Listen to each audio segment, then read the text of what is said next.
When the Islamic warrior Saladin conquered the Crusaders and took control of Jerusalem, all right, he entered into an agreement that the Muslims would protect the Christian churches.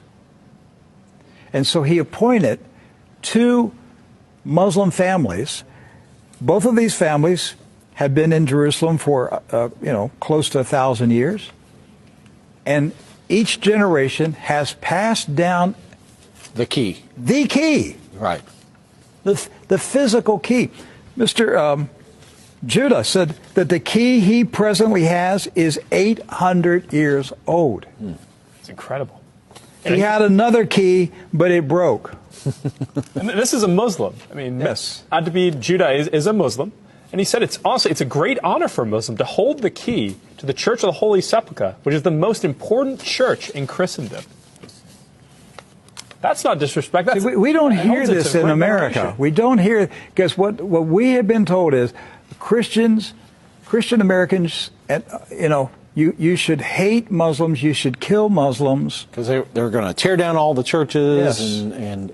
and basically just ransack them and everything else. But here we have two families that for nearly 1,000 years have actually been watching over Christian churches. That's right. So who planted into our minds here in America that we should hate and kill Muslims?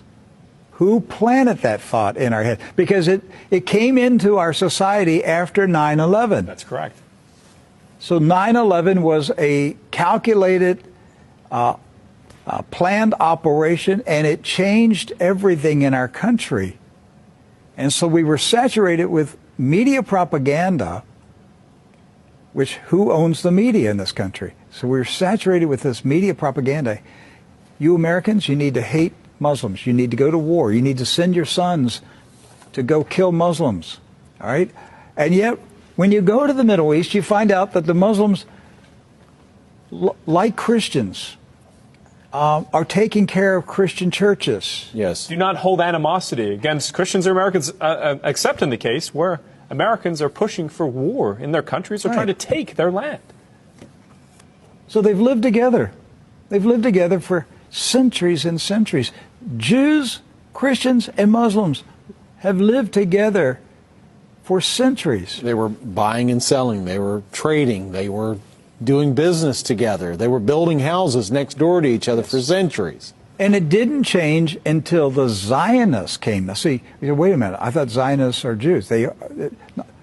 Not all Jews are Zionists. And not all Zionists are Jews. Right. Zionism is a political movement. Yes. Right. It's an ideology. Yes. Not an ethnicity. And so when the Zionists came to Jerusalem and Palestine, basically in the 1920s and 30s and 40s, right, they came to agitate. They came to infiltrate. They came to seize control. And so they formed paramilitary groups, like Irgun. And that's where Ariel Sharon and Menachem Begin, and these guys were young terrorists.